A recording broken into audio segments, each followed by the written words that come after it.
Nombre y medio. Carlos Navarro, del Heraldo de México. A lo largo de estos años, la comisión ha hecho una serie de recomendaciones y demás, pero no tiene los dientes suficientes, por así llamarlo, para obligar a las dependencias. ¿Qué va a pasar en esta administración? ¿Se le va a empoderar a la comisión o qué va a pasar, doctora? Están muy claras las atribuciones nuevas también que tiene la comisión a partir de la Constitución. Hay que dar los recursos y trabajar hacia este proceso, ¿no? A nosotros nos interesa, guardando la autonomía de la comisión y su papel evidente de recomendaciones hacia… que a nosotros nos interesa no solamente con la autonomía de la comisión y las recomendaciones que tiene que hacer y la vigilancia permanente del tema de los derechos humanos hacia el gobierno que vamos a encabezar, colaborar para que no solo sea las recomendaciones y las respuestas, sino entrar a un proceso de colaboración para que esta ciudad sea una ciudad de derechos y que además se aterricen realmente los derechos que están planteados en la Constitución de la Ciudad de México, ¿no? Entonces, pues ya le corresponderá al legislativo lo que tenga que ver con las atribuciones nuevas a partir de la Constitución, pero de nuestra parte es no solamente recibir las recomendaciones, sino colaborar en un proceso de hacer una ciudad de derechos. Buenos días, Samuel Adam del periódico Reforma. Saber desde la comisión cuántas quejas o expedientes hay por el tema de la reconstrucción y si este enlace va a servir para que se integren estos llamados, estas quejas hacia el programa de reconstrucción que planean presentar en septiembre próximo.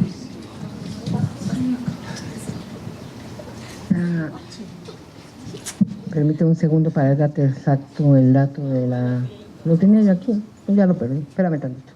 Tenemos 201 quejas relacionadas con reconstrucción. Esas básicamente son después de la emergencia.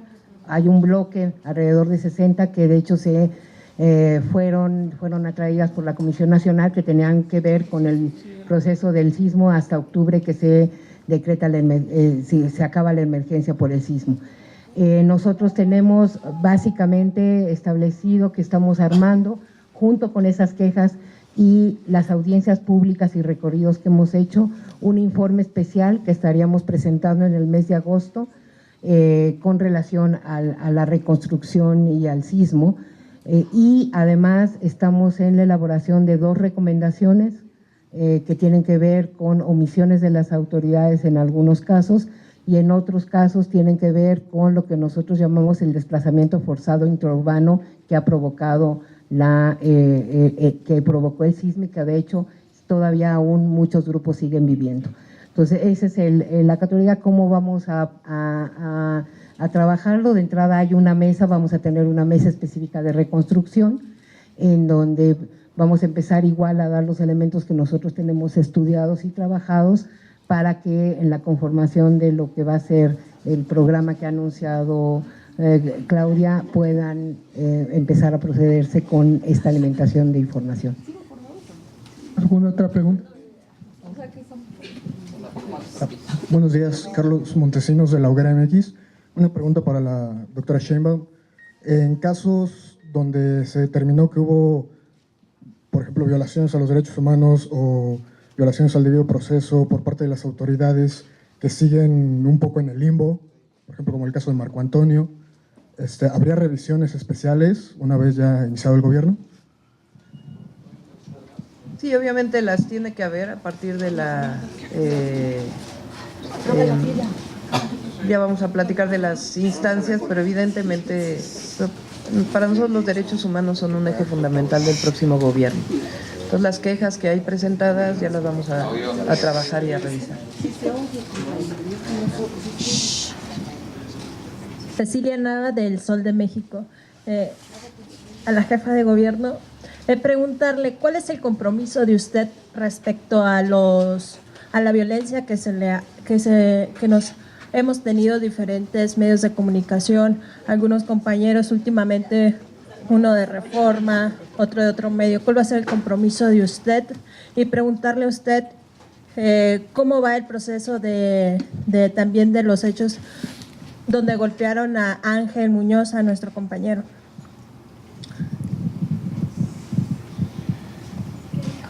Qué bueno que lo planteas y si me permiten, es un tema que evidentemente hay que incorporar en la agenda, el tema no solamente de la libertad de expresión, sino el apoyo a periodistas y en general medios de comunicación para garantizarlo.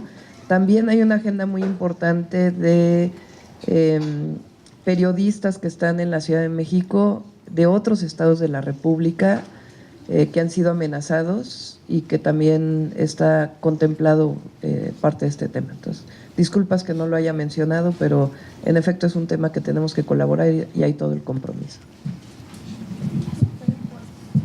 Sí, de hecho, la comisión ha seguido muy de cerca todos los que son en el último año, básicamente los casos de agravios a periodistas, y tenemos en ese sentido dos líneas de trabajo. Una que está ligada a las quejas en específico. Ahorita tenemos 22 quejas en trámite relacionadas con periodistas en la Ciudad de México. En la queja se hacen las investigaciones, es el caso de Ángel, estamos pidiendo la información y en todos los casos están desarrolladas medidas precautorias para estos periodistas y estas periodistas que están sufriendo el riesgo de hoy el trabajo periodístico. La otra línea tiene que ver con el apoyo en términos de formación y de trabajo. Estamos a punto de iniciar en coordinación con la Universidad Iberoamericana un taller específicamente para periodistas desplazados. No nada más son ustedes que trabajan aquí, sino también buena cantidad de periodistas que ven en la ciudad una ciudad, digamos, que los arropa de mejor manera.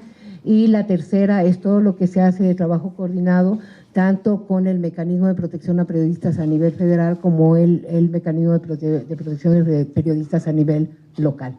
En todos estos procesos, los compañeros agraviados están siguiendo un proceso jurisdiccional, penal, y nosotros por nuestra parte lo que tiene que ver con relación a la violación de sus derechos humanos. Buenos días, Gabriela Romero de La Jornada.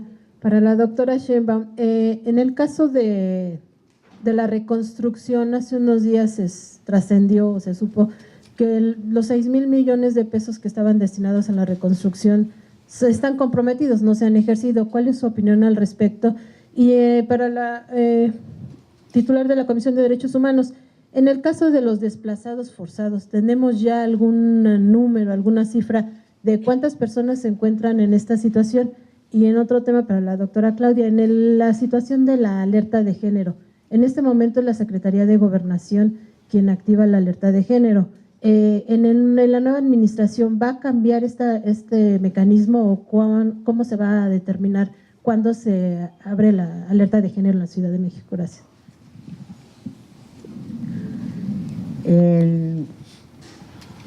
Era lo de desplazados. Fíjate que organizaciones como Periodistas de AP, Artículo 19 y el propio mecanismo federal están marcando alrededor de 20 periodistas desplazados en la ciudad que están pidiendo protección y están sujetos a protección. Vienen de Tamaulipas, buena parte de ellos, tenemos también de Sinaloa y de Guerrero y Michoacán. Los desplazados del sismo, perdón. Ahí tenemos grupos, son grupos completos que al no tener la vivienda están viviendo en la calle. Hay muchos que están derivados en Tláhuac, tenemos un desplazamiento importante de personas viviendo, digamos, en el espacio público. No.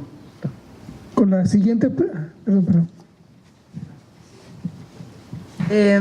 El tema de los 6,000 millones de la reconstrucción que fueron etiquetados para varias secretarías es parte de los temas que tenemos en la Comisión de Transición con el gobierno, saber pues en qué se utilizaron, si es que se utilizaron o si no se han utilizado, en qué se pretenden utilizar, ¿no?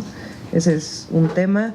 Y el segundo tema, el de la alerta de género, eso es lo que queremos trabajar junto con la comisión, porque Me decía la propia presidenta de la comisión que en muchos casos cuando se ha decretado la alerta de género no ha resuelto el tema de reducir la violencia, que ese es el tema central. Entonces, por eso nosotros queremos trabajar protocolos más que la propia activación de la alerta, ¿no? Ahí donde sabemos que hay mayor violencia intrafamiliar, porque el tema de violencia de género también es muy diverso, ¿no? Tanto de violencia intrafamiliar como el tema de violencia en calle o violencia laboral o en fin. Entonces, ¿cómo determinamos en dónde está ocurriendo, cómo se analiza, cómo se hace el diagnóstico y cómo se generan los protocolos para tener no solo la posible alerta de género, sino la disminución de la violencia, que es lo que estamos buscando? Con la siguiente pregunta y respuestas damos por concluida esta conferencia. Doctora, Eduardo Hernández del Universal, preguntarle, doctora Sheinbaum, ¿cuál será el papel de los derechos humanos en su administración? Y en otro tema, sobre el tema de reclusorios, ya que son los que tienen más recomendaciones, igual no se han cumplido en algunos casos. ¿Cómo se trabajará en el tema de reclusorios? Y a Nacheli, preguntarle, ¿hay más casos contra el jefe Asturias en el tema de la policía? Ya lo vamos a anunciar, digamos, las especificidades de cada tema. Nuestro interés, precisamente, nosotros en campaña hablamos de que la Ciudad de México debe ser una ciudad de derechos. Y derechos los concebimos tanto los grandes derechos sociales como educación, salud, vivienda, como la protección de los derechos humanos y la inclusión, tanto en términos de una vida sin violencia, como de inclusión por temas étnicos, por tema de desplazamiento, por tema de diversidad sexual, por tema de género, en fin, todo esto es lo que tiene que ser, y además está establecido en la Constitución de la Ciudad de México. La Constitución tiene como eje central los derechos, la inclusión y la dignidad de las personas. Entonces, el próximo gobierno tiene que tener como centro precisamente eso. Ya lo vamos a trabajar, ¿no? Es un tema vinculado, digamos, está vinculado a este tema que queremos trabajar de derechos humanos y garantía de justicia y seguridad, ¿no? Todo tiene que estar incluido. Entonces, tenemos que garantizar la seguridad, la justicia y tenemos que garantizar los derechos humanos. Entonces, esta es una nueva política para la ciudad. No tenemos ninguna queja específicamente con el sector Asturias. Ni siquiera por oficio, licenciada. Lo que pasa es que el periódico Reforma ha documentado nosotros casos más. A ver, tenemos abierta de entrada por oficio el del fin de semana. Pero el periódico también ha documentado incluso que en el transcurso del año ha habido más agresión. Disculpe por meterme, pero es que el tema sí es importante. Mario Torres, de Televisa. El periódico ha documentado más agresiones en contra de otros grupos o vecinos de diferentes colonias del sector Cuauhtémoc, de la acción Cuauhtémoc, donde se encuentra el sector Asturias, y han manifestado, incluso han documentado las agresiones en contra de esas personas en diferentes operativos. Mi pregunta a mi compañero es si por oficio la misma comisión ha iniciado otras quejas en contra del mismo jefe del sector. No es específicamente al jefe del sector, sí hemos iniciado en todos los casos en Cuauhtémoc las quejas correspondientes a estos operativos. ¿Y en el caso de Cuauhtémoc cuántas hay? En el caso de Cuauhtémoc, espérame un segundo, ahorita te digo. Gracias. Perdón. No venía preparada, ¿verdad? No venía preparada, pero ahorita te lo doy. ¿Qué tal? Parece que no, pero acá está. Tenemos 56 quejas al mes relacionadas en todos los sectores con seguridad pública. De estas, la que tiene mayor incidencia es Cuauhtémoc, le sigue Iztapalapa, Gustavo Amadero, Venustiano Carranza y finalmente Coyoacán. Entonces, estás hablando que son 56 mensuales vinculados con la Secretaría de Seguridad Pública, donde la mayoría, el primer lugar lo tiene la Cuauhtémoc, con este tipo de operativos. Seguimos con las preguntas. Buenos días, el Cicero, reportera del IMER. Pues quisiera insistir en el problema de la violencia contra periodistas, recordando un poco lo del asesinato de Rubén Espinosa, que pues en esa ocasión pareciera que pues estaban coludidas tanto las autoridades locales, como la misma Comisión de Derechos Humanos a cargo de Perla Gómez, porque bueno, pues se estaba llevando este homicidio hacia otra situación, pues de drogas y toda esta situación. Si ahí el gobierno rectificará en esta situación, porque pues fue la crónica de la muerte anunciada, lo de Rubén, y vemos ayer, hace unos días lo de los compañeros fotógrafos. Entonces, aunque el mecanismo de protección es a nivel nacional, se va a compartir eso, se va a trabajar otro mecanismo similar. Gracias. En el caso de Rubén específicamente, tenemos una recomendación, que es la recomendación del caso Narvarte. Estamos a unos días del aniversario de los sucesos en Narvarte, donde estuvo involucrada la muerte de Rubén, y lo que estamos ya ahorita planteando es de la parte de la recomendación hay unos puntos de recomendaciones ya cumplidos, pero hay otros que estamos trabajando con la autoridad. Específicamente va a haber una reunión, más bien, no hay cumplidos en la parte de la recomendación de Rubén, pero vamos a tener una reunión junto con los abogados y los familiares tanto de Rubén como de las otras víctimas en la Secretaría de Gobierno esta semana y la Procuraduría, para poder avanzar en eso, sobre todo porque estamos llegando este mes al aniversario, ¿no? El problema, como tú lo señalas, no nada más es un problema con Rubén. Creo que la agenda, ya lo decía Claudia, también es una agenda prioritaria de gobernanza en relación a la protección de la integridad de los periodistas y de las personas que están a cargo de desarrollar nuestro derecho a la expresión. Buenos días, mire, mi nombre es José Luis Camacho López, yo represento un periódico dedicado a las personas adultas mayores, se llama T. Y la pregunta es que no veo en su agenda el tema de las personas mayores, sobre todo en una ciudad que tiene un proceso muy acelerado de envejecimiento de la población, una política que creo que debe de ir más allá de las tarjetas de pensión alimentaria. Los sismos dejaron un buen número de personas adultas mayores damnificadas, a las cuales creo que no se les ha dado una atención diferente al resto de la población damnificada. Y quería ver si en su agenda puede figurar este tipo de problema o de conflicto y de situación para las personas mayores. Estaba pendiente incluso en la comisión la relatoría específica sobre las personas mayores. Además, si usted debe conocer la Convención sobre los Derechos Humanos de la OEA, que también está pendiente de aprobación por parte del gobierno federal, que quizá usted, con el vínculo que tiene usted con el jefe de gobierno, podría influir para que esa convención no quede en el archivo muerto. Gracias. Digamos que todas las políticas tienen que ver con derechos humanos, ¿no? Nos interesa en particular estos temas, pero ya en su momento anunciaremos la política pública relacionada con adultos mayores, ¿no? Ahora, platicábamos hace un momento que me decía la presidenta de la comisión que el mayor número de quejas de adultos mayores vienen por el tema de los atrasos en la pensión. Y es un tema que hemos anunciado ya desde hace mucho tiempo, que en 2019 va a haber suficientes recursos para que la pensión alimentaria realmente se entregue a los 68 años de edad cumplidos y resolver todos los retrasos, atrasos y rezagos que hay en la pensión, ¿no? Entiendo que no solo es la pensión, que hay un tema mayor, pero tiene que ver más que con derechos humanos, con una política general que ya la... Sí.